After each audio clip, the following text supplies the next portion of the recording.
Hey everyone, welcome to another virtual astrology club. This is Claire Moon, astrologer. My practice is called Aligning Light Astrology. For those of you who are familiar, for those of you who are not, now you know.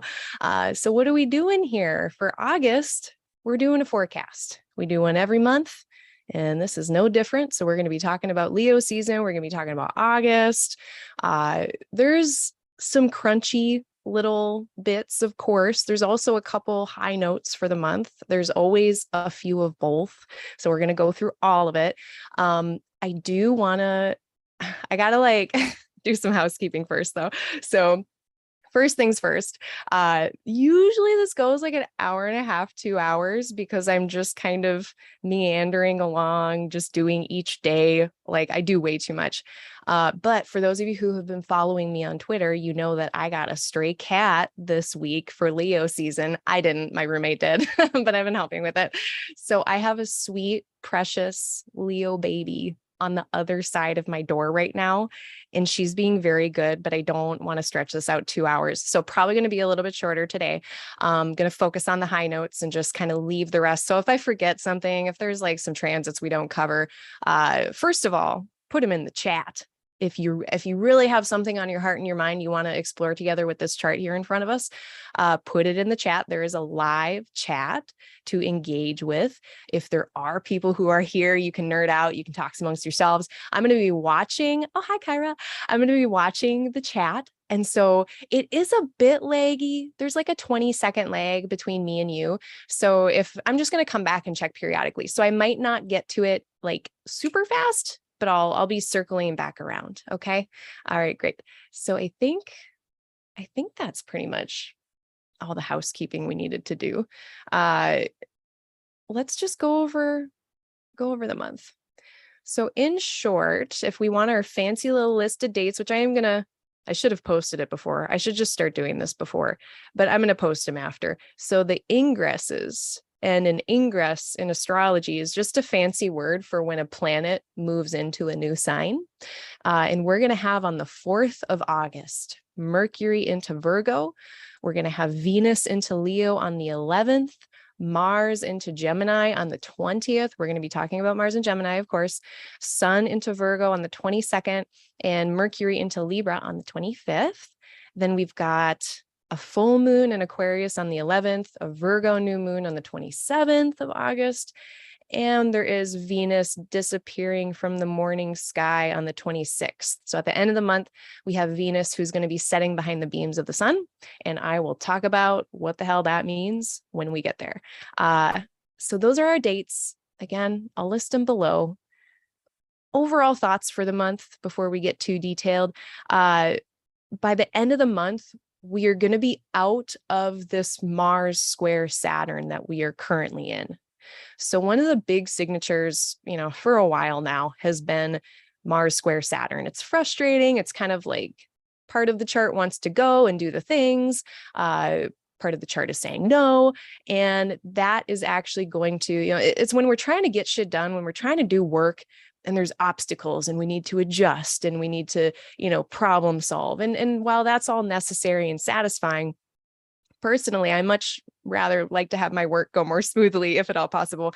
And that is one of the good things. By the end of this month, we're good things, Mars is going to be trine Saturn. So that, from air sign, from Aquarius to Gemini, that's a trine. That's a more supportive aspect. So that's going to be a big shift.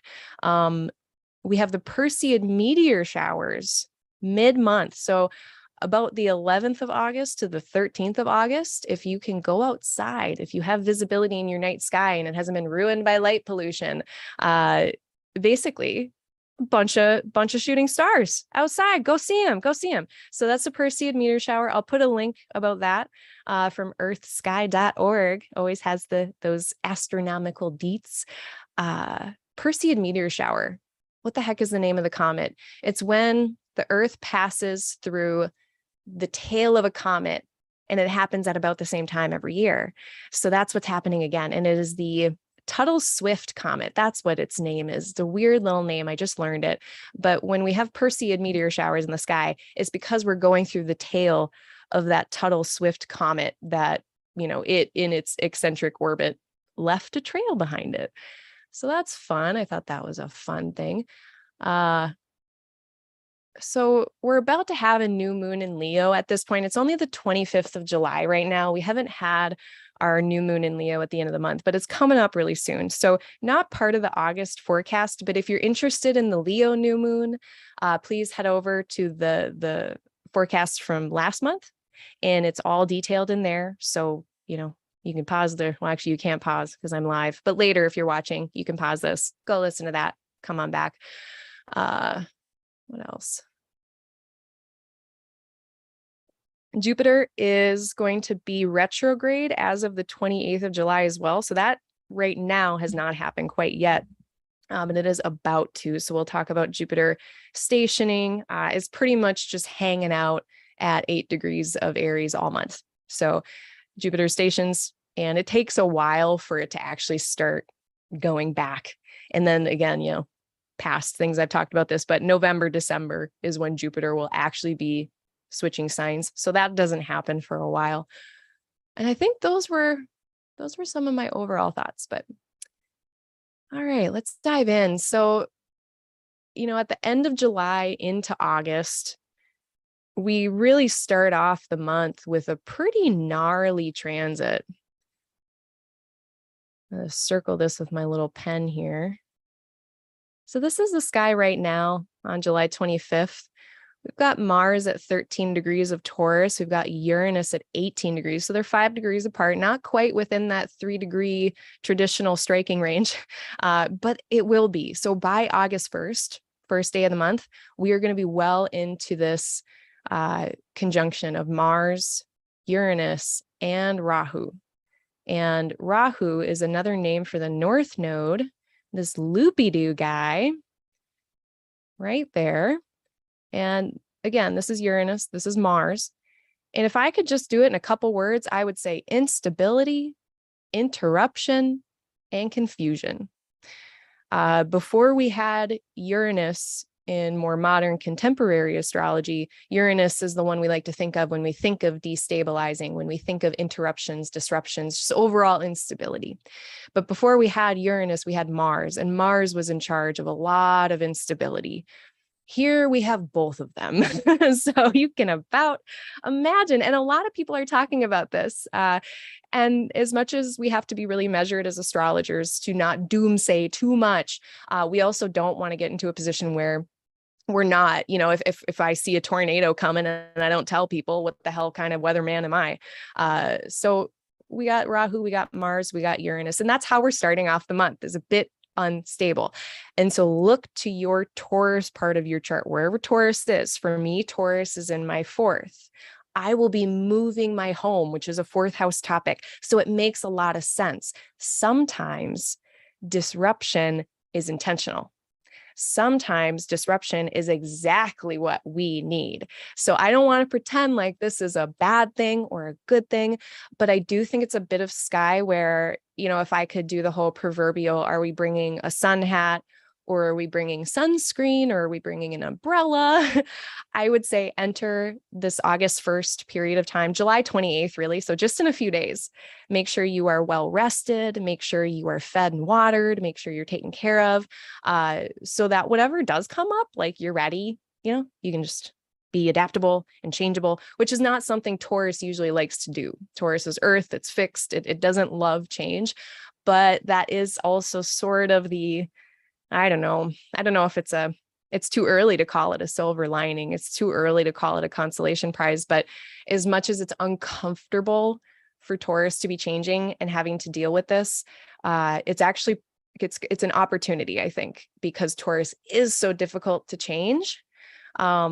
I had made a metaphor, a train metaphor back.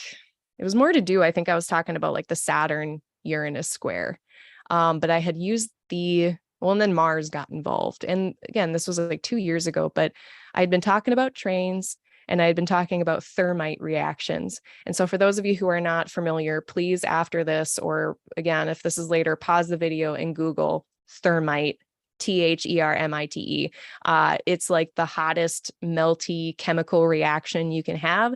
And it's how railroad workers cut through railroad ties and weld railroad, not ties, the track, the metal track. It actually like welds them together on the spot. It is so cool. But it's what this was reminding me of, was just like how it's something like a railway that's metal. It feels impossible to change. But if you have like the right tools and if you have the right like intensity of intervention, you can actually reroute, like really, you can reroute things. And I think, you know, we can all speak to times in our lives when we're like, yep, we need to reroute this train. So that's going to be kind of the, oh gosh, I don't know if this is a Buddhist thing or if this is the words of someone, but I've heard Raghu Marcus from the Mind Bending podcast. They always talk about dangerous opportunities, and this feels like a dangerous opportunity. It also feels like a potential shit show, if I'm being real, but it also feels like a dangerous opportunity, maybe. All the more reason to just go in with your head on a swivel. And that's really going to be the case until like the 3rd of August. We can see Mars separates from Uranus here. And look at it go. So Mars is a couple degrees away by the 5th. So this energy is it's a little in the rear view, but boy, it is not that far. It's not that far away. I know it's separating, which is fantastic. But now look what happens. Concern it. Now we've got a square. It's like Mars has just kind of ran this gauntlet of confusion and interruptions or whatever, or, you know, maybe it's intentional, but we got through it. And now we're running into Saturn. We're running into the wall, the limitation, the stop, the constraints. So if you on the 4th or the 5th, if there's a delay, if there is some other thing that comes up, try not to be so hard on yourself. Try not to be hard on others. If people are kind of crunchy or prickly in this, you know, July 28th to August 4th kind of space of time, I mean, I'm just going to be doing my best to have patience with myself and with the world. Easier said than done, but it's going to be necessary. A square is of the nature of Mars. So when we have two planets that are in a square, it requires work. It requires effort. It requires sometimes separation, severing. Those are Mars words. Sometimes it is just stopping temporarily to make sure that we're honoring or navigating the systems or structures in the most skillful way possible. Again, none of these things Mars enjoys doing. Mars wants to just get from point A to point B.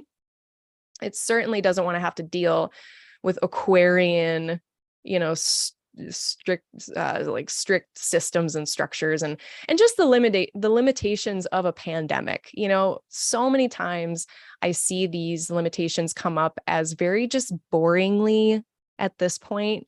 Oh, it's the pandemic. Oh, I'm trying to do this thing, but it's the pandemic. I'm trying to blah, blah, blah, but it's the pandemic. And not just the pandemic, but like that's an oversimplification. What I mean is having to engage and interact with systems that are very limiting right now and very limited and only have so much capacity for us as people, and just having to navigate more boundaries, more limitations. So I mean, I see it come out as that a lot. So it doesn't have to be like, and it most likely is not something that we're not already familiar with. Saturn's been here for a couple years. Mars has been square it several times over the last couple of years. So I don't think like it's going to be too much new in terms of the limitations. Where the surprises are over in Taurus. So again, look at the Taurus part of your chart. That's where we need to kind of be just mindful, right? That's my Robitussin, you know, that's my ibuprofen. Just slap some ibuprofen on it. Just be mindful, right? that'll solve it. It doesn't. Okay, anyway. So what else? I'm going to back up to the first here. We are going to be here for 2 hours. Sorry, kitty. So we have a Leo sun. We've got a Leo Mercury who just happened to tangle with Saturn in an opposition. And the sun is going to be contending with that opposition for a good chunk of August. So then we want to move our attention over to the Leo and Aquarius houses of your chart. So if anyone's wondering how you do that, like, how do I find the Leo and Aquarius parts of my chart? You're going to want to find your chart, use astro.com to generate it, or Chani Nicholas app, or any of those apps where they can give you a circle chart, or just anything that tells you what your rising sign is. And whatever your rising sign is, that's house 1. And then you just keep going around so you can figure it out. And then what you do is you Google that house topic. So like in this chart, we would be Googling 10th house and 4th house topics. And how does this dynamic play out this month? Well, that's a good question.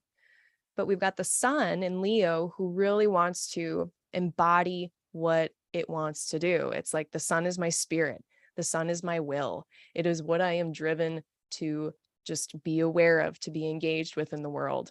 It acts with agency. People use the word sovereign a lot. We think about astronomically, everything revolves around the sun. All the planets revolve around the sun. So it only makes sense that the sun is the center, and it is shooting out light. It's shooting out beams, and it's everybody else that is receiving that, whatever that is that the sun is expressing. Mercury is then that mouthpiece, that voice that is expressing it now with ideas and words, and how we execute those ideas and words in a really kind of vibrant, steady, radiant way. That sounds fun. That sounds fun to me. We're going to be out there. We're going to take up space. We're going to, express our authenticity. But then womp womp.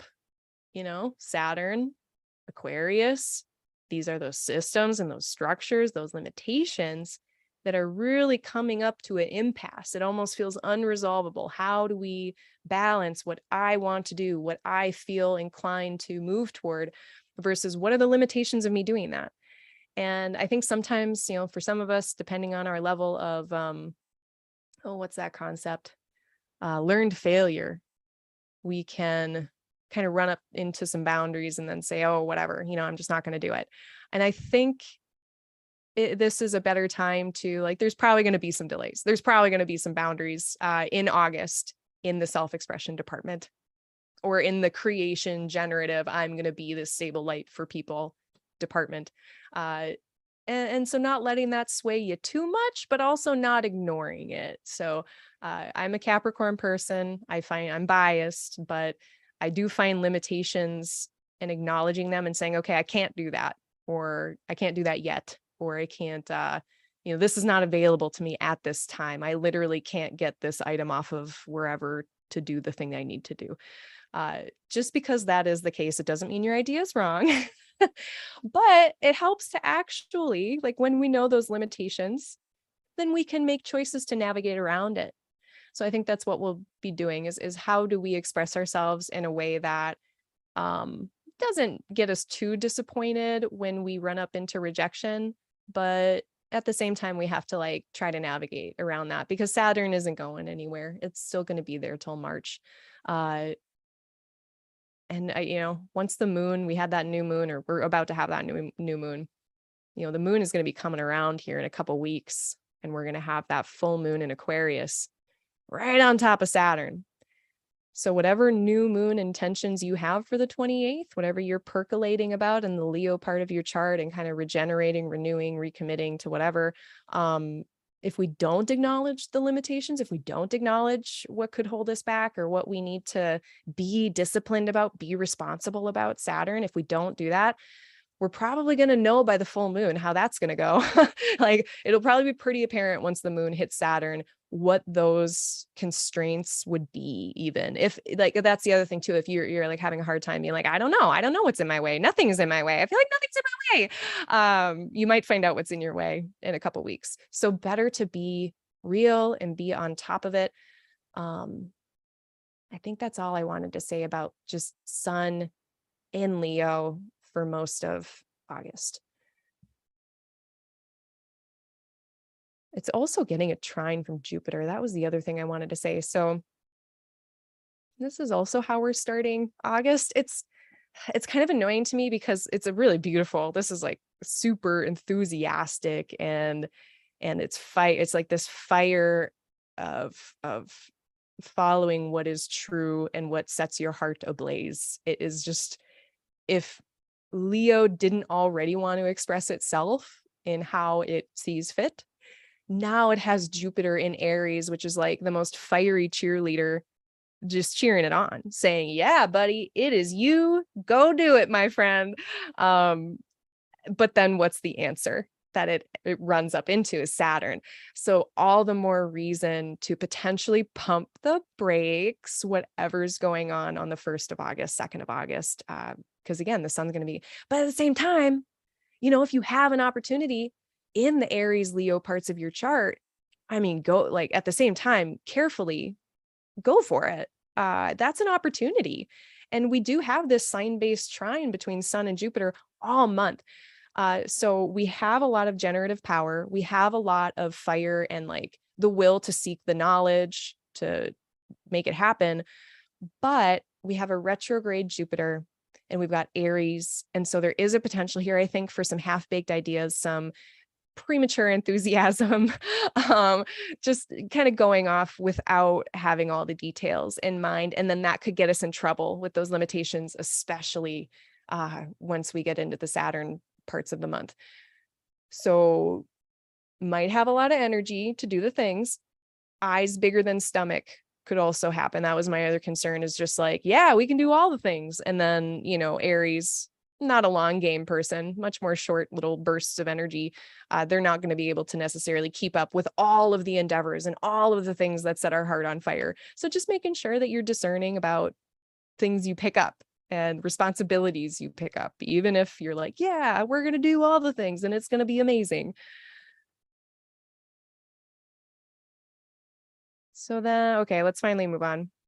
Being we're 22 minutes into this, it's going to be my struggle. I think with this is just like I've been doing this for a year, but I have not learned to pare it down. I'm like, less is more. Like, no, more is more. Greetings from Dublin. Oh my gosh, there's someone from Dublin here. Welcome. It must be the evening. Good evening to you. From the Western lands. Oh, we got Gil. Hey, welcome. Thank you for coming. And we got, Adam Thomas. Hi, welcome. Thank you for joining me, everybody. I always feel like I don't have, in real life, IRL, I don't have people to speak into astrologies with, unless like people are paying me. And then I have to be, really like, here I can just like speak, be a little bit more loosey-goosey, a little bit more flippant. And it's all the more fun when I have people here with me. I don't like to do things by myself. Okay. That's a lie. I like to do a lot of things by myself, but when I'm excited about something, I like to share it with people. Let's just skip to the 4th, I think. So we, just to recap, we've been talking about the turbulence. There's a lot of excitement at the beginning of the month, a lot of enthusiasm, but a lot of turbulence. So great. You know what to do. Mind your business. Keep yourself well rested. Once we get to the 4th of the month, we're going to get our first ingress of Mercury into its home of Virgo, a place where it has both domicile rulership, it has exaltation, and it's really has a lot of the resources, pretty much all of the resources it needs, all of the power it needs to do its Mercury job. And the jobs that Mercury is doing are things like exchanging words, exchanging ideas, traveling, exchanging yourself in space-time, going between places, any means of communication, organization, judgment, thought, discernment. Now in Virgo, we're putting all of those cognitive mental faculties, very dry, very practical, into real world stuff. What actually functions? What actually works and doesn't work? And that is the concern of Virgo. It's Earth. It is material world oriented, and it is oddly flexible and adaptable, being a mutable sign. So that's kind of cool. So we get someone who's very measured, very detail oriented, practical, very good at compartmentalizing things and thinking algorithmically, At the same time, there is an ability for adjustment there. So I think that's great. Whatever you can use those skills and talents for while Mercury is here. And that is going to be for a few weeks. I'm just going to check real quick because I know they're slowing down into a retrograde. Sometimes it takes Mercury 2 weeks to get through a sign. Sometimes it's 3, and this is going to be closer to 3. So yeah, it's going to be in there like all month pretty much until it goes into Libra.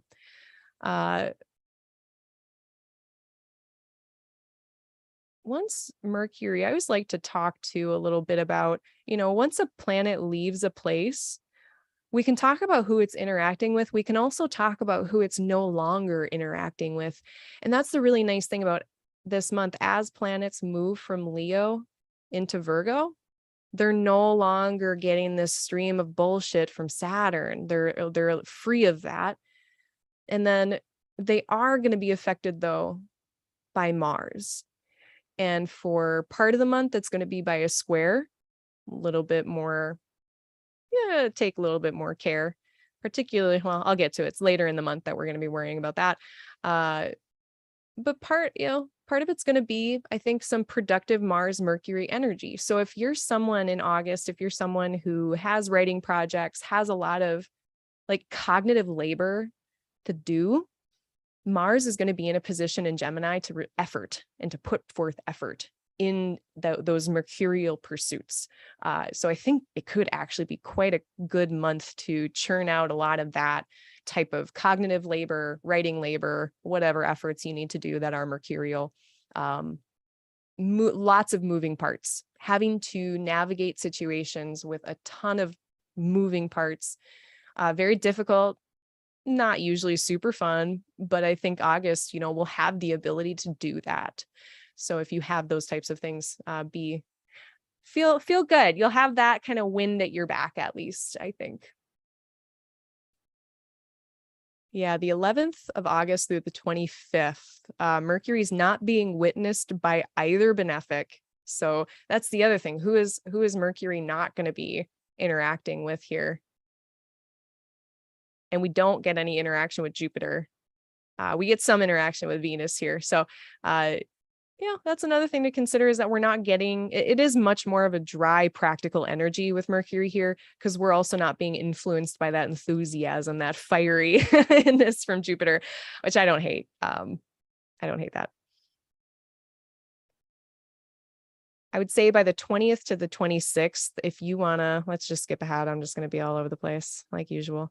There's actually a few days where from the 20th of August to the 26th of August, Mercury's really only going to be influenced, as far as traditional planets, by Mars. It's not getting influence from the sun or Venus. It's not getting influenced by Saturn or Jupiter. It's literally getting influence from just Mars and the outer planets, which I thought was really interesting. So I'm kind of wondering what Mercury's doing up there in Virgo from the 20th to the 26th of August.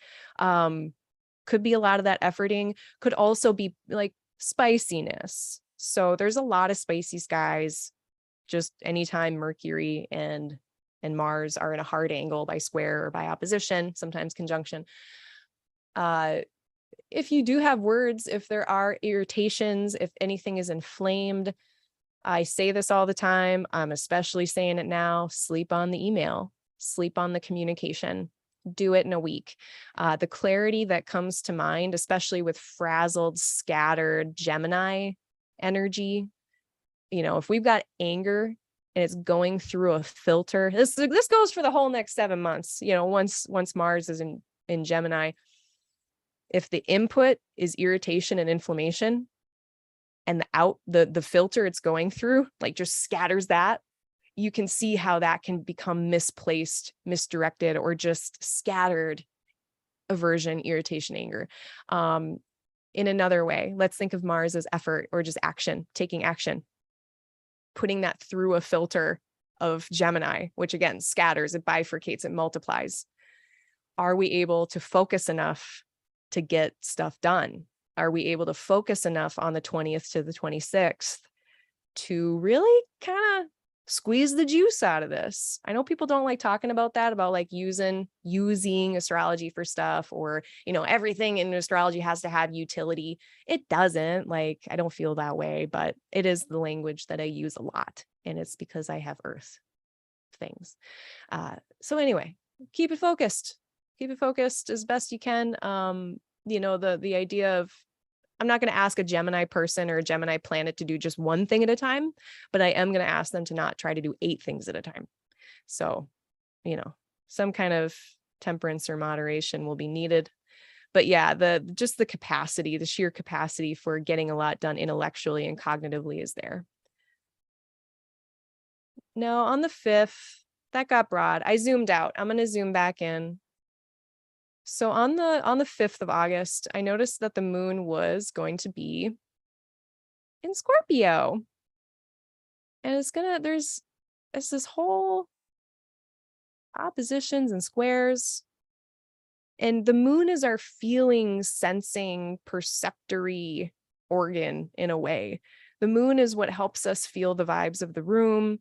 It helps us to emotionally connect with ourselves, with others, and it's our physical body.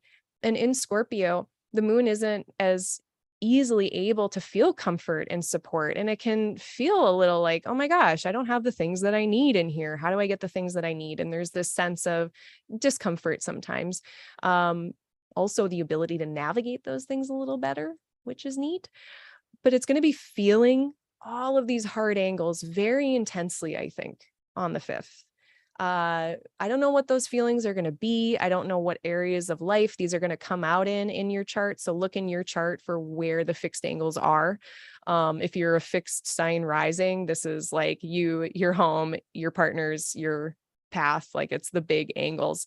If it's, if you're not a fixed sign rising, it's going to be in other areas of your chart. But yeah, just really taking care of ourselves on this day, not making too many concessions of self-care, like really prioritizing that, because it's going to be feeling the pull of Sun wanting to do its thing, Mars wanting to do something else and not fast enough. So it's already frustrated. It's been dealing with turbulence. And then Saturn trying to kind of constrict, limit, control things. It's just a lot of not harmonious energy and trying to navigate things that don't feel like they work together very smoothly. So watch out for the 5th. Pretty much it's the 4th and the 5th. 4th is when the moon goes in there. But it's really, exactly opposite Uranus Mars on the 5th, and that's a Friday. I would say, Scorpio, Taurus, this axis has been on fire because of the eclipses. So I've been seeing, the themes of attachment, aversion, wanting to control things, wanting to control outcomes, having to let go of things, having to recognize what we're clinging to. So it could be some difficult emotions this day. I'm really not sure what it's going to be, but I'm going to be taking care of myself. I wrote in my notes, dinner time in the US is spicy on the 5th. Okay. And then I had alluded to that Mars Saturn square. So, Mars had just gotten through this gauntlet of Uranus, Rahu. Then it runs into the square with Saturn. And that goes exact on the 7th here of August. It really starts to heat up on the 2nd of August, like the peak of the Mars Saturn square is on the 7th. But it really starts getting going within 3 degrees on the 2nd of August. And it's there hanging out until the 10th, 11th or so. So there's about a week where we're especially going to feel this. Again, I don't think it's going to be too many things. I think the contexts are going to be somewhat familiar. I'm not saying there's not going to be surprises, but I think the contexts will be familiar. Just try to be patient with delays. Taurus is a slower paced place. Mars likes to go fast if it can. And so it's pretty frustrated with the pacing. And another little we have this really cool thing happening in the sky and this really annoying thing happening in the sky. The cool thing is Venus trine Neptune. It's like smooth jazz. It is just so soft. We got Neptune, we got Venus. So for as much stuff that there might be happening on these days, we have a little bit of help. We've got Venus, who's in Cancer, likes to nourish, comfort, protect, make sure everybody's kind of taken care of in the little pod and feeling satiated and satisfied. And Pisces is the open ocean, accepting. It is surrender, forgiveness. It can be a bit delusional, for better or for worse. It's usually worse. But I think we can use maybe a little bit of that here to soften some edges. So there's some potential here, I think, to soften. But we have to remember too. And sometimes I think when feelings happen, we don't always remember to soften, but this allows us to. So I'm hoping that is going to help a little bit. Certainly, if you're in a position to do some art, some spirit work, just some cooking, Venus and Cancer, it's very creative and generative, just like even like self-care, like even the self-care you don't necessarily feel like doing, like cooking for yourself or going grocery shopping, like, yeah, self-care, that seems like a good thing to do, especially in conjunction with what is otherwise kind of turbulent. And then we get Venus opposite Pluto. So, here's where maybe with the Neptune things, lack of reality, uncertainty, not seeing clearly. Those are Neptune downsides. And we don't want to mix that too much with Pluto, which can be power dynamics and corruption and just things that are not serving us, that maybe need to be let go of, or just very powerful emotions or feelings. And Venus is tangling with that. It's like, what has control over here that Venus is having to contend with? It's like Venus just wants to take care of themselves. They just want to take care of others, share the abundance, have connectivity. In my little pod, at least, I want to share the wealth. And Pluto down here in Capricorn is much more like, no, we need to ration things and who gets what. And it likes to make it, a little bit more complicated, but in the name of sustainability over long periods of time, because we can't let this institution die. Very Capricorn. So it's that dichotomy of like ignoring the care needs for other things that maybe are less healthy and actually trying to focus on the care needs or the interpersonal relationships, caring for the relationships, even if there's something pulling you in some other direction that is not the way. That could be the vibe on the 7th. But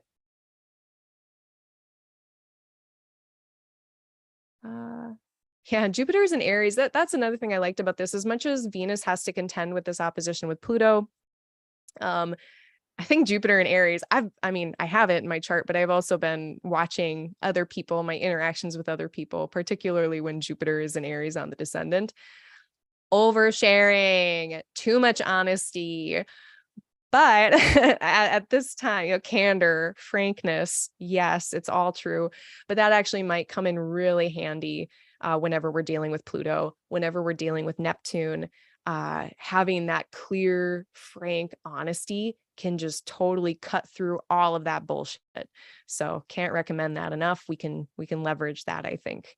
There might be, complicated, tangled situations, but that sign-based trine between the Sun and Jupiter, I think it's going to help us move through the month a little bit more directly than otherwise it might. Now let's see what the chat says. Yeah, no more inflammation. I know, I don't want it either, but here we are.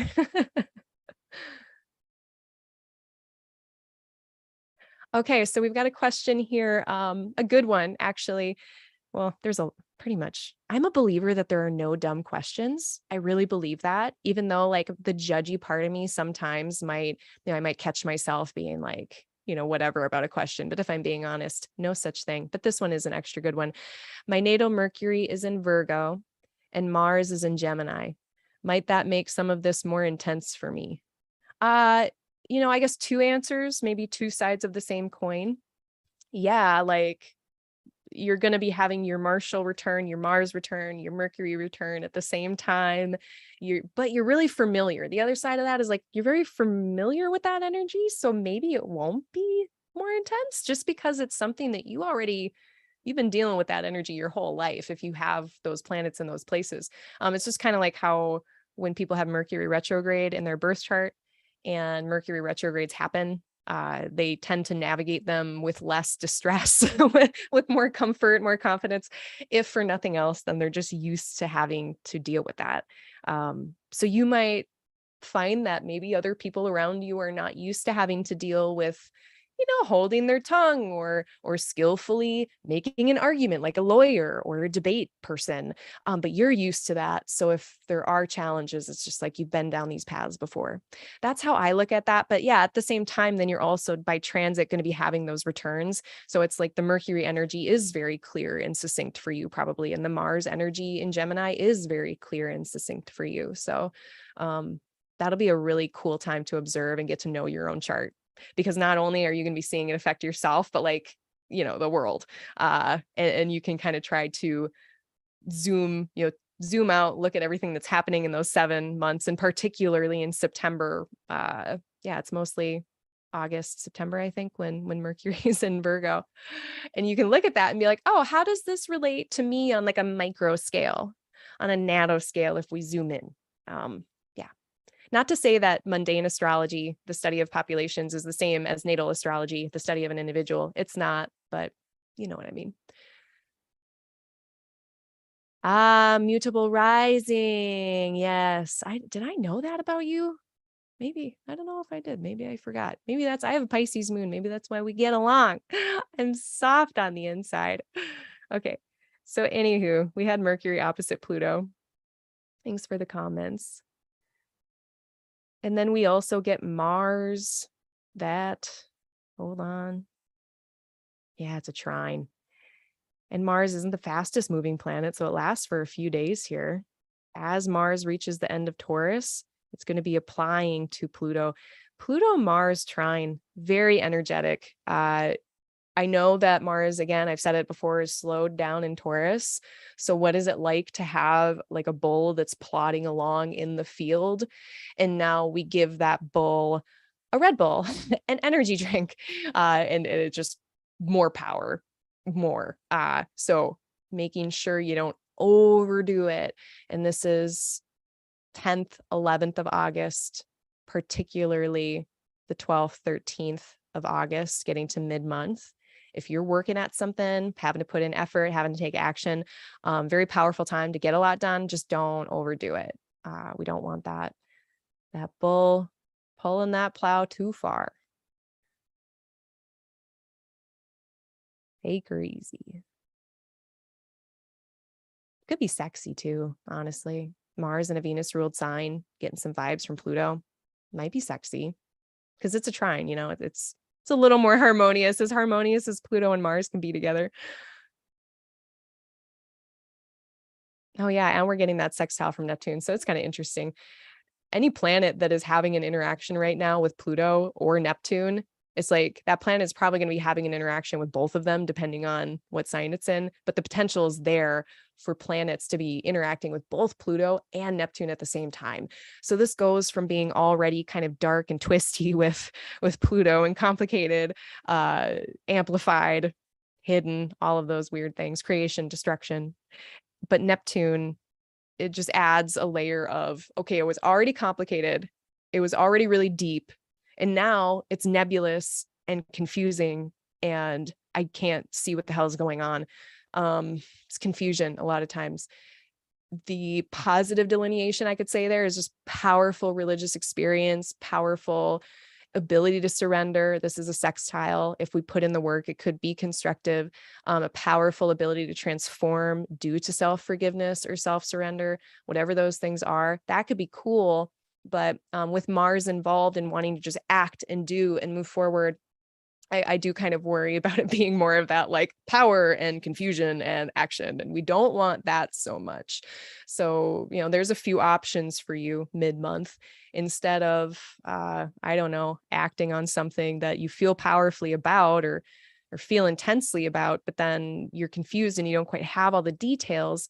In a material world sense, that could get one into trouble. But instead, maybe if you're going out and looking at the Perseid meteor shower and then acting in forgiveness for yourself, that might be a more gentle way to manifest this day or these days on like the 11th, 12th, 13th. Yeah, go out and watch that meteor shower. And then, how about Venus in the Leo? Now we're getting a party started. So we've had this very soft Venus, and now we're getting loud and proud Venus. It's like, what do I value and how do I embody that? What do I value and what do I actually enjoy? And how do I express that part of my spirit and self? You know, for some of us, it might literally be wearing capes like Walter Mercado.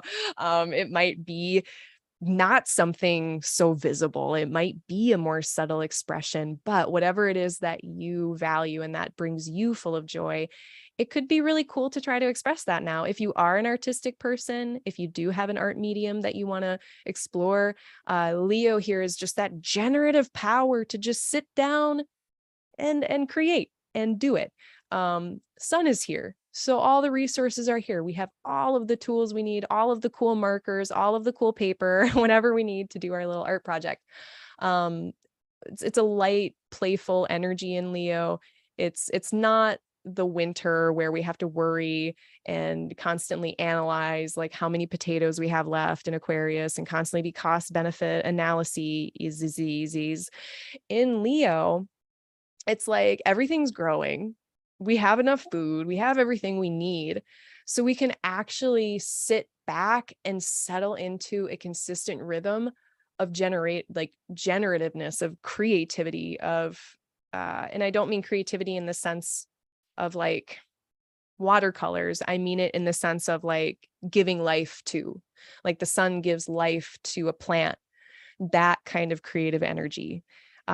We have the ability in Leo to actually enjoy that and do that. And that's what's great about the summer in the Northern Hemisphere. So lean into that, take that time. You are worth it. I promise. Whatever you do create, whatever is creative coming out of you, it doesn't matter if it's successful. What is that Mr. Rogers saying? It's like, he's like, I'm not very good at it, but it doesn't matter. Oh, Leo season. Love language, affirmation. Affirmation is a love language for Leos. So for this Leo season, if you don't feel like you're getting the affirmation you need, here's another Google prompt. I'm giving so many Google prompts today. Google Mr. Rogers quotes, and you will get so much affirmation. It feels so good. It's like, I did it the other night because not on purpose. I was looking for like inspirational quotes for a thing. And I ended up just going into a rabbit hole of Mr. Rogers. Best rabbit hole I've been on the internet for so long. I came out just feeling like $1 million. So do that for Leo season for me. Another thing, we've already talked about that trine Jupiter has with Leo. So any planets entering into Leo are going to have that trine. So now we have the Venus Jupiter trine, which is when you're playing the lottery and you get a bingo or whatever happens. Let's fast forward. When is that? That's the 18th. The 18th of August is when that is perfecting. I mean, this is just very, if there's an opportunity to connect with others by fun, creative means, do it. Say yes to that little day trip. Say yes to that little adventure. The sun is going to be separating from Saturn by the time this happens. So, I'm hoping that some of the delays, some of the barriers will be less apparent. Yes, Venus are expressing our values now, expressing, finding our joy. Now that's kind of contending with these limitations. But again, there's so much opportunity. So if there are little fun things that you can do, particularly mid-month of August onward, or sorry, earlier than that, pretty much all mid-month, the 12th of August, through to the end of the month, Venus is going to be here. So I would definitely be taking advantage of that. Look in your Aries part of your chart, look in your Leo part of your chart. So, let's say you're a Leo rising. what could you do with this? If you're a Leo rising, that means you would have Aries in your 9th house of long distance travel, of mass communication, of philosophy. This could be a great time to learn about all of those philosophy things if you're interested in that. It could enrich yourself, really realigning your values and how you express that in your whole identity as a Leo rising, and how we can use long distance travel or higher education, any of those things to help Venus along. It's rich with opportunity. If you do get a chance to do long distance travel safely during a pandemic, might actually be very cool. I would recommend doing it before Mercury goes retrograde, but whatever, it happens. Okay. I did want to point that out because that was one of the very cool things of the whole month, was just that we're going to have the two benefics, the two planets of, satisfaction, meaning, purpose, joy, love, all the cool stuff working together to hopefully give us cool stuff. And cool stuff, depends on who you are, what's cool. Aquarius full moon. Let's talk about that. We got too far ahead of ourselves again. So we have the sun in generative, vibrant Leo, and we got the moon meeting up with Sirius Saturn in Aquarius, drawing light to the Aquarius part of our chart. And so again, finding what the themes of those areas are for you, but also a culmination, a fruiting, a blooming of something. I always like to use this analogy of baking bread for the lunation cycle. It's like on the new moon, I have a plan to make bread, and by the full moon, I've made my loaf of bread. So it's the coming of the thing that you were working on the last 2 weeks, or seeing kind of the full picture of things and then moving on with that for the rest of the cycle. So what could that be in Aquarius? Aquarius is very analytical. So we're going to probably be thinking objectively, more reasonably, detached from things, looking at it from a perspective not of just my own will, my own desire, but also the consequences in wider ways. We're going to have a wider perspective probably. And it's very realistic. It's at worst it can get a little cynical, but it's very realistic. So taking this opportunity, it's not like a super fun, bubbly, bright, full moon, but it is one that I think can give us a really clear mind about some things. So journaling, of course, journaling. If you do have things to do on this day, on the 11th, if you run into delays, I would probably say this even if it wasn't a full moon, even if it was just the moon running into Saturn while Saturn is retrograde, any kind of delays or slowdowns or having to say no to things, having to prune away some things to make sure that you can actually carry out what you want to carry out. It could be that paring back, having to recognize and eliminate some things to make the whole wider plan work. That could be one possible outcome. But yeah, we'll be feeling it for sure. If you're not sure what these limitations could be in the Aquarius part of your chart, be paying attention on the 11th of August, and it might be clear what those might be for you.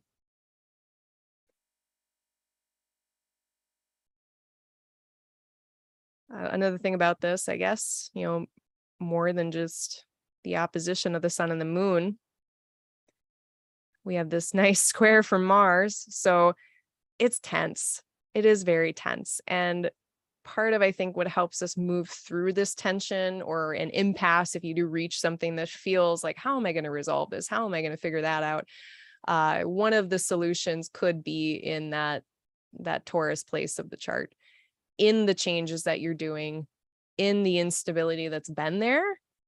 Might be a solution in there, might be an adjustment that can be made in the Taurus area, or actions that can be done in the Taurus area that allow, the sun and the moon to figure out that balance. Let's check out the chat, see if anybody has any comments or questions. Yeah, Mr. Rogers literally can't go wrong. So by the 13th, we do have the sun opposite Saturn. It actually happens. And so we are going to be feeling that impasse, if there is an impasse, that boundary, that limit, it's going to be right in front of us. That's the 13th and the 14th when that's all going down. Again, we have this instability of Mars and Uranus, that wherever that tension is, there might be a solution in there. Venus is here to help smooth out any rough edges in whatever the sun is doing, whatever ways it is trying to make.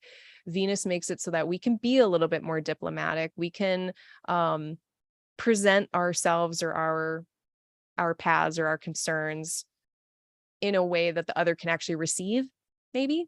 So, there are some redeeming things here. And of course, we do have a supportive aspect from Jupiter as well. So honesty, candor, helping us through these situations that we're navigating, having the energy to apply an idea, a new idea, maybe. Retrograde, sometimes I see people trying new things, trying experiments, doing things a little differently. So wherever the Aries part of your chart is, not only just Taurus, but also what changes are happening in Aries and how you're communicating what you find to be true with others. The moon by the 14th, also going to be 15th, coming into contact with Jupiter. So paying attention on that day, what opportunities, what help can Jupiter provide in whatever circumstances are happening in our lives? That might be apparent on the 15th. I like to follow the moon around, and wherever the moon is, then I'm going to pay attention to that area and see what's going on that day or 2.5 days. And that is a way that I learn. What else? On the 17th, like I had mentioned, that's when that Venus-Jupiter trine perfects. We get max benefit, max expansion, max opportunity. So take advantage on the 17th, 18th of August for that.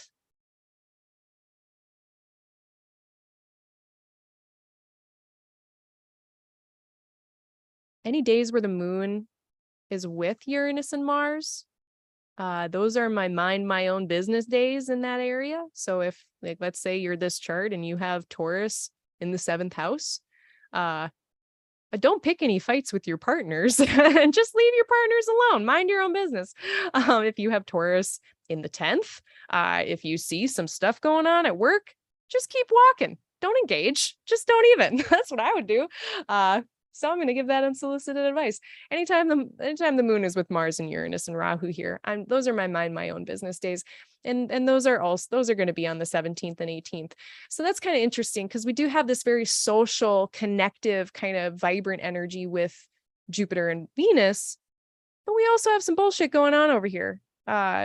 So, if you feel the need to help as well, like if there's helping energy here, being capable person, jumping in to help, just ask first, like make sure people need your help, want your help, before you get involved and before you intervene.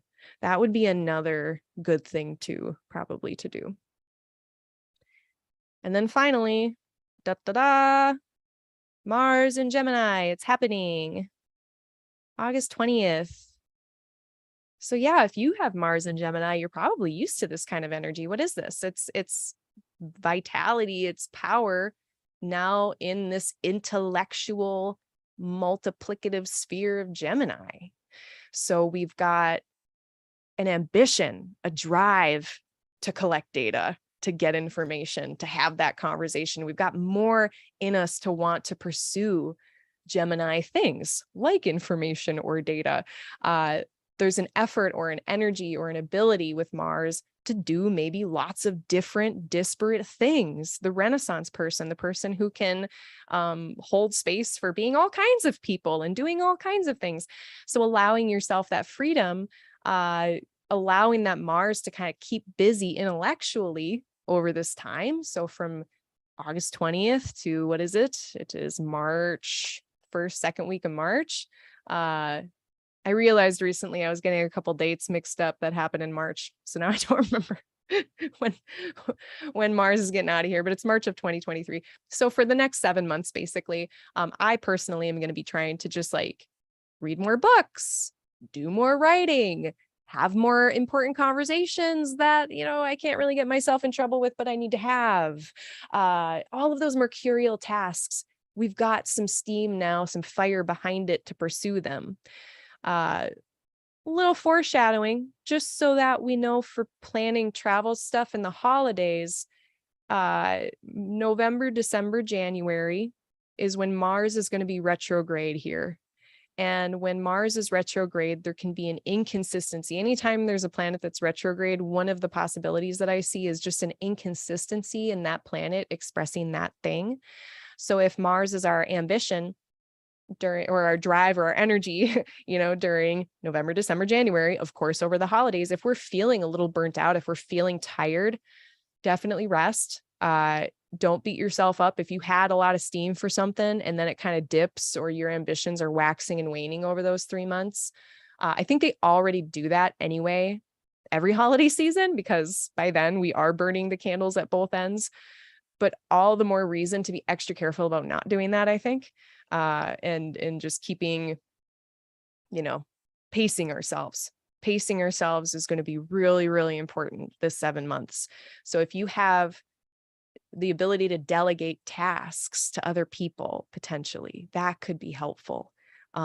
If you can focus on just, a few things and keep the focus pared down, again, not to one, because that's just not humane to ask a Gemini situated planet to do just one thing.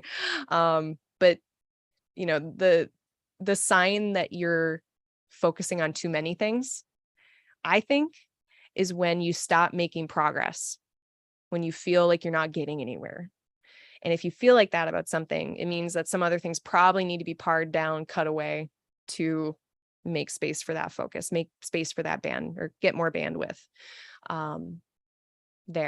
That's my November, December, January foreshadowing. We'll talk about it more once we get there. But if you're planning your holiday stuff, for me, I'm not going to be jam packing my schedule. I know that's easier said than done, especially like a lot of families, they've got 6 or 7 family gatherings. It just might be a lot of that. It might be unavoidable too. I guess we could get into the whole fate and free will thing, but it could just speak to an overall just busyness as well. Mars and Gemini is busy. It's just busy, and it can be busy up here. It can be busy out there. So then restlessness, that can happen. If you're feeling restless, making sure that we're giving that Mars something to do. General advice for the times. Now, what does this mean when we've got Mars now out of Taurus? It's no longer in a square. It is in a trine with Saturn. And this, for me, is one of the better things about this period of time. I know, a lot of us are kind of nervous about what to expect with Mars and Gemini, especially for so long. It's like one note that's like this, like just one note forever. But I do like the trine in air between the two working bodies, like, discipline, structure, consistency with Saturn, and then the energy. And it is in a very intellectual, cognitive place. So this is more whistle while you work energy, particularly once Saturn eventually stations direct in the future. It is an opportunity, I think, to jam out some effort, whether that is just formulating new concepts about yourself or your life, doing stuff for your work, doing stuff for your inner world, whatever it is. Trine is more supportive. So I don't hate that. We've also got Mercury here. Either, it's going to be having a retrograde next month, but between these two areas. So there, I don't know, like if I zoom out, it feels like an opportunity to really restructure and recombobulate the air parts of our chart. Particularly when, now I'm getting ahead of ourselves again, but when Mercury's in Libra in a little bit, more in September, and then October again, that's going to be a time when now we've got an air trine. We've got that grand trine energy to really do some intellectual, juicy, whatever it is, interacting with people. But for most of the time, we do have, for August, Mercury in a square now. And this is where all those caveats come of not being a jerk, being nice, don't say things like, flippantly, which is so easy to do in Gemini. Gemini will just talk to anybody. They'll get information from anywhere. They don't necessarily care about the quality. And so one of the darker sides of Gemini, and possibly Mars in Gemini, is gossip, which, I mean, a lot of us like some gossip, right? We got to try really hard to not gossip. It's going to be easy. But I don't want to see any kind of like funky shenanigans earlier in this Mars Gemini transit and then have it bite anyone back in the bum when Mars goes retrograde later in the year and have to go back on something they said or have to go back on something they wrote. Now, if you're in a situation where you are editing something, you're doing a second edition or a second copy, if you are doing a second, third, 18th draft, that actually fits really beautifully for a lot of this energy. Is just, again, not just writing and creating, but also taking that Mars sword to your works or that sandpaper and polishing it and editing it in a way that you're happy with it. And then actually stopping and finding a place where you're happy with it, because Mercury in Virgo is never happy with it. It's never good enough. So that might be part of the struggle too. If you are putting this effort in your communications, not being so hard on yourself, not being too much of a perfectionist, because that's a risk. We get great craftspersonship, but we also get perfectionism with Virgo. So choose which one you want to do. Like, we can do that. So let's talk about Sun into Virgo. That happens on the 23rd of August. We're going to have just a day, 2 days, 3 days, 4 days, 3 or 4 days where we're going to have Sun and Mercury. And so anytime there's a planet in its rulership and another planet is in their sign with them, it's called being received by that planet. And it can also happen by aspect, but it can happen, by bodily conjunction, co-presence in a sign.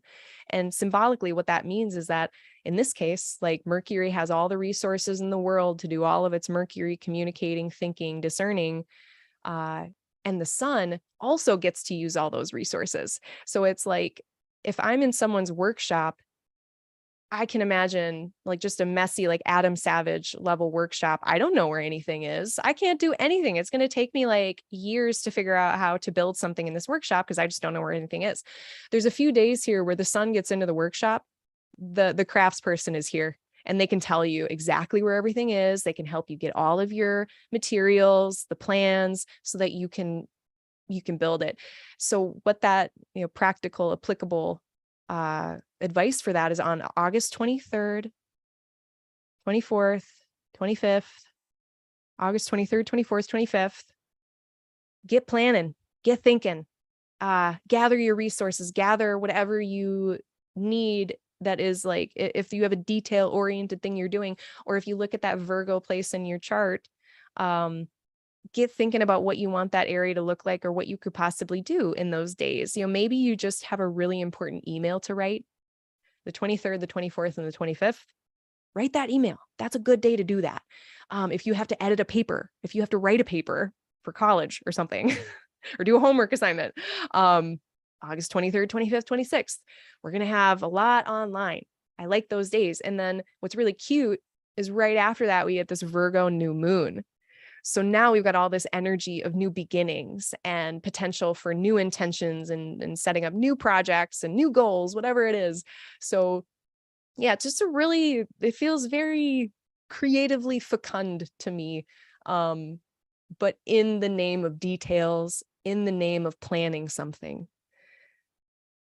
Now, what throws a little wrench in this is this opposition with Neptune that Mercury is going to be working with during this time. So a couple things about that. that really bothers Mercury to have that uncertainty, that Neptunian, if Virgo is all the details, if Virgo knows the exact steps of how everything's going to go, and it's the algorithm of like, if this, then that, and then we're going here, and then we're doing that. The opposite is in Pisces, where we don't know what the hell's going on. We don't know. We only know the first few steps. There's a whole fog in front of me, and I can literally only take the next few steps. I don't know where this is even going. That's Neptune and Pisces. So it's almost like Mercury's trying to be detail oriented, have its plan, figure out its things and what it needs to do each day to make the big thing happen. But they're kind of contending with this overwhelming din or this kind of heavy, weighty fog of just like uncertainty. Don't let that stop you. That's my point. Short answer. Don't let that stop you. Mercury, Virgo, like the Saturn energy, Mercury energy, they want to know how stuff's going to turn out. They want to know the structure, the steps, the curriculum. They love going into like a college program and having the whole thing set out, laid out for them. They know exactly what credits and what times they're going to be taking that class 5 years from now. Yay. This is the opposite. So just keep taking those steps. Make your plan. Know that you can adjust. Allow yourself to change your mind.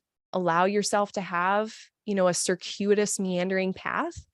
But I am worried that, if there is that uncertainty or that fear that can come with that will kind of talk us out of taking advantage of what is actually a pretty constructive configuration going on here.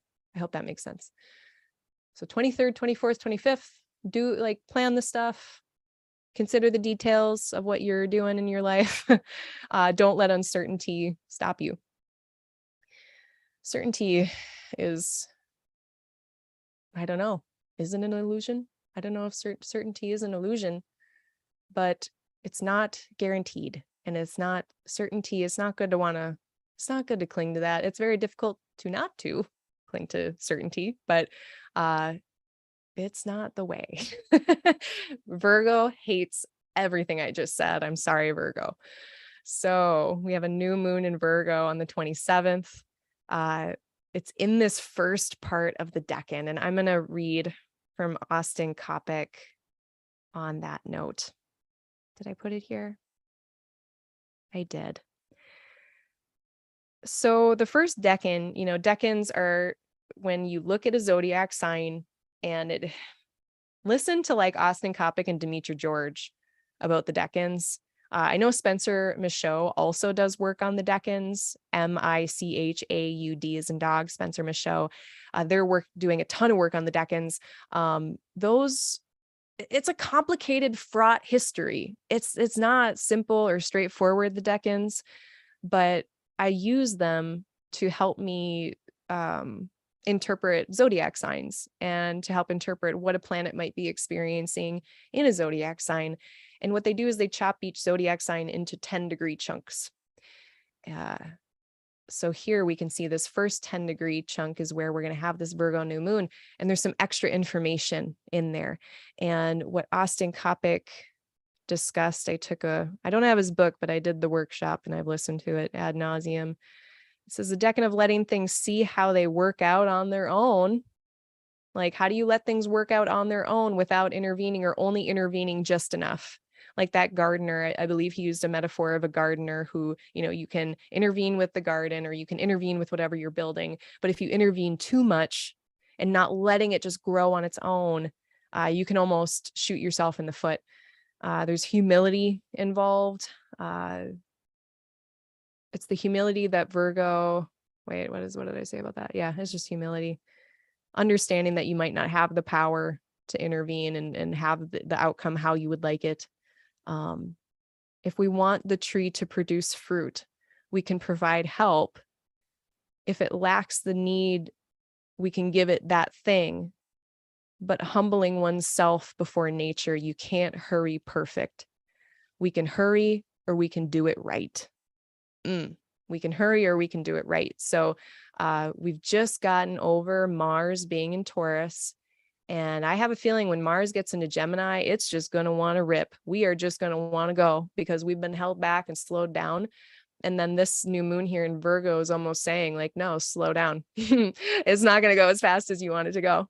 And that might be for the best, but we don't want to be a helicopter parent. No, we do not. So what else is going on here with this? We don't have any interactions in this Virgo new moon with Saturn, which is great. That's fine. But we are getting a pretty tight square from Mars. So it just speaks to what actions do we take? What adjustments do we need to make here? All these informations we're getting, all these things we're doing, all these moving parts. What are we actually, what's the daily regular mundane process that gets us there? I think that's one of the questions for that new moon, is we're intenting and making all of our little plans. And on the 28th, we get that Venus Saturn. That's all I want to say about that new moon. Then we get the Venus Saturn opposition. So it's those values, those things we enjoy, those connections we have with people, Venus, relationships, beauty, and how able are we to do those things, to embody those things in spite of the limitations. You know, you can decide if you're going to say no. You can decide if you're going to restructure things, reorder things in your Aquarius part of your life to accommodate this Venus and Neptune, or sorry, this Venus and Leo. You know, maybe there's some kind of compromise here, but there is one. There is a compromise. I don't think everyone on each party is going to get everything that they wanted in this negotiation. And this, you know, I feel like Saturn is a bit of an audit. It can be a bit of an audit saying, you know, are you up to snuff here in this particular way? You know, you want to do that over there in Leo, but do you meet the requirements here in Aquarius? Do you meet the standards that Saturn has? And Venus only really cares about their values. They don't really give a shit about what your standards are. So there's certainly going to be an impetus to maybe just want to, like, you know, do the thing anyway, or engage with that pleasure anyway. But there's some skepticism over here to contend with. Live your best life, treat yourself, but don't run into a brick wall accidentally while doing it. Yeah, so just because there's limits doesn't mean we can't still enjoy some things. That's why I'm just very, I'm hesitant to say that, you know, any interaction we have with Saturn is an absolute no, or is an absolute stop, is an absolute barrier. I think there's more wiggle room around it than that. I think if you're a night chart, there's less wiggle room, but there's still wiggle room. Yeah. We got a nice little Mars sextile Jupiter too on that day, on the 28th. I kind of like that. It's a little burst of enthusiastic energy, and it's like the philosopher getting on fire about their ideas, and Mars writing them all down. We got the brainstorming idea person, and then we got the person acting on those ideas. So that could be very, you know, sextiles are half as good as a trine, allegedly. So we have to put in a little bit of our own effort to meet that opportunity. But there is a little opportunity here. And not only that, but Jupiter is in Mars' sign. So there's a bit of a reception going on there as Mars approaches Jupiter. And similar to the little threat warning thing I did before, is just when we are considering ideas and acting on them, just remembering that Jupiter is retrograde. So truth, knowledge, honesty, a little inconsistent, might not have all the facts exactly perfect. I wonder if this Mercury opposite Jupiter is speaking a little bit to that. Like, in this pool of information we're using to make our decisions to act, do I have all my facts straight? Am I over censoring myself in Libra? Or am I, you know, having half-baked ideas and saying things prematurely and getting enthusiastic prematurely in Aries with Jupiter retrograde?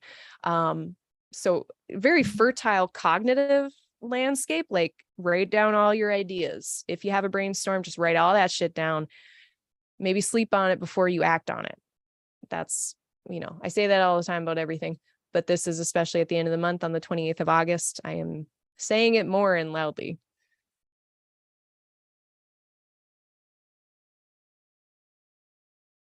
Yeah, I'm seeing my notes. If there's anything else about that Mercury Jupiter opposition, it's so interesting to me because Mercury is very much minded in Libra of, they just care about making sure everybody else is considered, and that the consequences of whatever is decided or what happens in Libra, they're considering those consequences on everyone around them, on the larger group. So it can almost be so much considering and so much just analysis in Libra that we don't act, or we don't speak, or we just end up holding ourselves back in this kind of thumb twiddling kind of, I can't, we call it indecisiveness. I think that's a simplification. I don't think it's totally just indecisiveness. I also think it's just they need longer to hold all of those infos. Jupiter does not have the patience. Jupiter's like, we got the idea, we got to figure it out. Just spit it out spit it out over there. So I'm not sure how that's going to go. This also looks like an opportunity to have really cool conversations, particularly with people who have differing ideas than us. That's very easily in our climate right now. Everyone disagrees with everybody loudly about everything. And this could either be a cool debate, I'm hoping it's a little bit more positive because we're getting witnessing by benefic planets. But we've got the pedantic pair here. We've got the moon and the sun in Virgo, and they will beat something to death over the tiniest little detail. It can have no consequence on the overarching outcome of the thing, and Virgo will not let go of that detail. So if on the 28th you are getting into any backyard debates and you find the other person being very pedantic, or you being very pedantic, might want to pump the brakes on that. Might be a little too lost in the weeds. And I don't want to see any unnecessary arguments, because it could be that. This is a bit of the fires of self-righteousness with Jupiter in Aries. Like I said before, I have that. So #relatable. We have to learn when to shut up. We do. I get to say that. We have to learn when timeliness. So keep that in mind. But yeah, also like productive debate. It could be a productive intellectual exchange at the end of the month.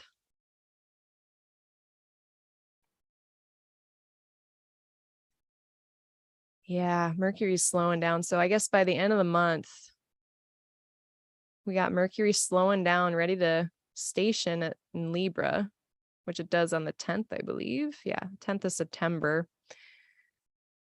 Opposite a retrograde Jupiter. So we can kind of foreshadow that the last week of August into September, whatever exchanges, intellectual exchanges, conversations we're having, ideas we're sharing, that might be part of a story. So just make sure that you are getting involved in plot lines that you want to be involved in. Be careful about what battles you pick. Libra is a place of diplomacy. It's a place of clever conversation. And we could put that to good use as well. This is all just very intellectually clever. We just, want to use all these powers for good, not evil. So I think that was all I really needed to say about that opposition between Mercury and Jupiter, but we'll save the rest of that for September. Keep in mind though, boy, especially if you are what would that be? In the 3rd and the 9th, if you're in Aquarius rising, we can have some shifts across the 9th and the 3rd, especially with changing ideas, changing philosophies, changing worldviews, changing. Both these planets are going to be retrograde. It's almost an opportunity to, again, experiment, redo stuff, reconsider things. And it's going to be in the Libra and Aries parts of your chart. So for instance, if you're a Libra and Aries rising, this at the end of the month, this Mercury Jupiter opposition is going to be affecting you and your partnerships. What ways of communicating, exchanging ideas, information with each other, what ways of encouraging each other or seeking knowledge, what could change there? Those are those retrograde questions. What could change there? What could we reestablish, renegotiate? So keeping space open for that. All right, let's check the chat, see if anyone's got any final queries. I really kind of just did a speed run of that month, like Mario. Okay, so Austin's workshop, I believe he sells it on his website. When I got it, I bought it a few years ago. Right, I attended live at NORWAC when the NORWAC conference was online. I went to it then. It is available for purchase on the NORWAC website. I don't think it's on Astrology University, but I would go to his website first, to go to Austin Kopic's website first. But if it's not there, it's on the NORWAC website from years previous. But yeah, like the second edition of the book is allegedly coming out soonish, or this year, maybe early next year. I have no idea. But if you can't wait, if you want that information earlier, you can get it the audio version. And I mean, it served me very well, but I do intend on getting the book ASAP. And I also personally would like to take Spencer Michaud's Decans stuff. I think he's a high quality astrologer, and they have helped me a lot. Like the Decans, oh my God, y'all start looking at them, because it has described just the weirdest little things about me and about my birth chart. Just looking at, what is it to have a sun in the first decan of Capricorn and not the third? And they're very different, actually. So it's just a lot more nuance. It's even more nuance. So if you're good on the zodiac signs, if you've got those down, if you understand the significations of the zodiac signs, knowing that those signs are made up of things like, their modality, their element, their ruler, their polarity, if they're nocturnal, diurnal. Once you're good with all that stuff, add on the decans, add on that next layer, that next filter. Cannot recommend that enough.